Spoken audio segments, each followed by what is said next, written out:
Will you drink to the earth and to the days which have passed upon it? Will you drink to the fullness which was and to friends who have passed on? Will you drink to good company well met? So you got the press secretary in the press room in the White House saying we're going to limit the press. Now that is frightening. That is frightening. And Ms. Wiley from the ACLU, lawyer with the ACLU, thinks that's somehow appropriate. We know it's not. And their number one target, Mr. Kennedy, was you. Was you, a Democrat, their primary opponent. I find that amazing. And I would like any thoughts you may have on, because here's the scary thing, and Dennis and I had this conversation a while back. If you don't have a robust First Amendment, if you try to restrict what the people say and what the press reports, that is a scary place to go. Because if you can't have debate and work out our differences, like you said in your amazing opening statement, let's work together, let's figure this out. But if you can't have that robust debate and figure things out, the alternative is scary. And that's exactly where we're headed. And I would encourage everyone to read Mr. Kennedy's written statement. I read it this morning.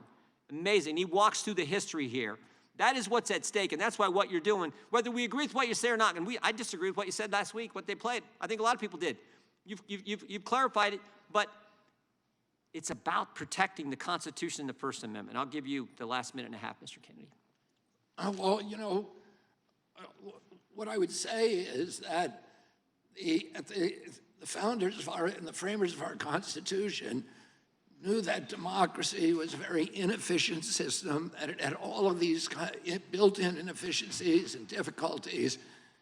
They said that they felt that it would give us the one thing that would give us an advantage over totalitarian systems was this capacity for the free flow of information and a complete lack of control of debate, so that ideas that would eventually mature into policies would be annealed in a furnace of debate and then rise through the marketplace of ideas rather than being dictated from above. And that's what would give the energy, the vibrancy, the vigor to democracy. When they invented this democracy, we were the first one in the modern era in 1780.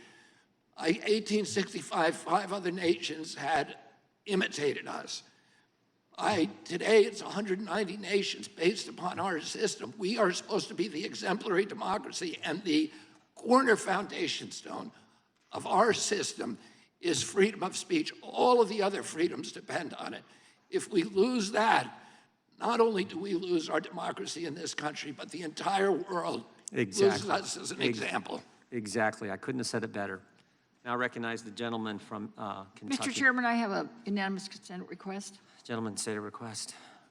Ask for unanimous consent to enter the record an article by the New York Times on July the 20th, 2023. New York Post published Hunter Biden report amid newsroom doubts. Ask for unanimous consent. You can, without objection. Thank you. Some things amaze me. The gentleman from Kentucky is recognized, and this will be our last line of questioning. One of the immutable and undeniable tenets of immunology is natural immunity. But for 2 years, it was denied. It wasn't even just denied, it was censored. Mr. Sauer, I noticed in the court ruling, in the case that you worked on, that they said that, the court said that Facebook reported to the White House that it labeled and demoted posts suggesting natural immunity to a COVID-19 infection is superior to vaccine immunity. Is that true? Was that kind of censorship going on? Yes, that kind of censorship was going on, and there were direct communications between the platforms and federal officials about natural immunity specifically that I think you've correctly quoted.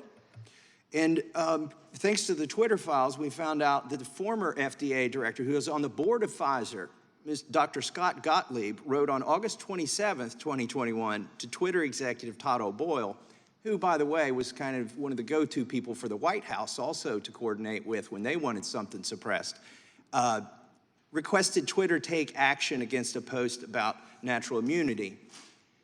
You know what's amazing to me is Scott Gottlieb, who works for Pfizer, who's a former FDA director, went to Twitter the day I got censored on natural immunity, my post, a congressional post. Now, the other side said, well, your tweet's still up, your post is still up. What do you mean you're getting censored? What they did is they labeled it and they denied anybody's ability to actually comment on it, and they deboosted it. So I simply said natural immunity is better than vaccine immunity. We had studies showing that. They took it, they censored it. So the next day I tried it again with a reference to Bloomberg, hardly a right-wing outlet or conspiracy generator, and they censored that one as well. This is astounding to me. Mr. Kennedy, can you talk about the censorship, the effort of the White House and pharma to suppress the acknowledgement of natural immunity and why they might have been doing that? Well, again, there was an effort to suppress information, not, in fact, if you read the Twitter files and the email correspondence between Facebook and the White House, there was an acknowledgement that they were being asked and they were complying with censoring information that everybody knew to be true or highly likely to be true. The purpose, and in fact, the term misinformation did not denote falsehood or veracity. Rather, it was a euphemism for any information that departed from government orthodoxies. And it is very dangerous. And, you know, the congressman a minute ago said 1 million people have died because of misinformation about vaccines in this country. But in fact, our country had one of the highest vaccination rates in the world and the worst health outcomes. We have 4.2% of the global population. We had 16% of the COVID deaths. Blacks in Haiti with a 1% vaccination rate were dying at a rate of 15 per million population. And same in Nigeria, had a 1.3 vaccination rate. They were dying at 1 in 14 per million population. 14 per million population. In our country, blacks were dying at 3,000 per million population, 200 times the death rates in other countries, and this holds throughout the world. We needed information.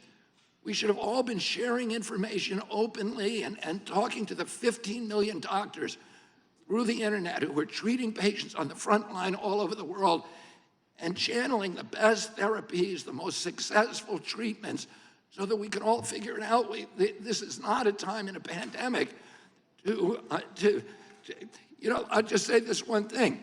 Trusting the experts is not a function of science. It's not a function of democracy. It's a function of religion and totalitarianism, and it does not make for a healthier population. Let me ask you this. You referenced your father and your uncle and the party that they were in. What has happened to your party with respect to the First Amendment? Would they recognize the position now? I think, listen, I'm a Democrat, and I believe in all if you went through a checklist of all of the things that my father believed in, that he fought for, that my uncle believed in and fought for, I would check every box. I feel my party has departed from some of those core values, and one of the reasons that I want to run for president is to reclaim my party for those. But it's got to, listen, this is not a partisan issue. The First Amendment, it just seems crazy to me that anybody thinks that it's okay to censor, and there's a lot of information that I don't like. There's hateful information, but as the chairman was saying, in 1977, the ACLU went out and supported Nazis who were walking through a Jewish neighborhood in Skokie, Illinois. And they said, that's important. We hate what they're saying. We're repulsed by it. But we cannot survive as a democracy if we are not ready to die for the right for even people who are appalling to speak. The democracy won't work. Unfortunately, there's no other way to control it but through the First Amendment and free speech. Amen.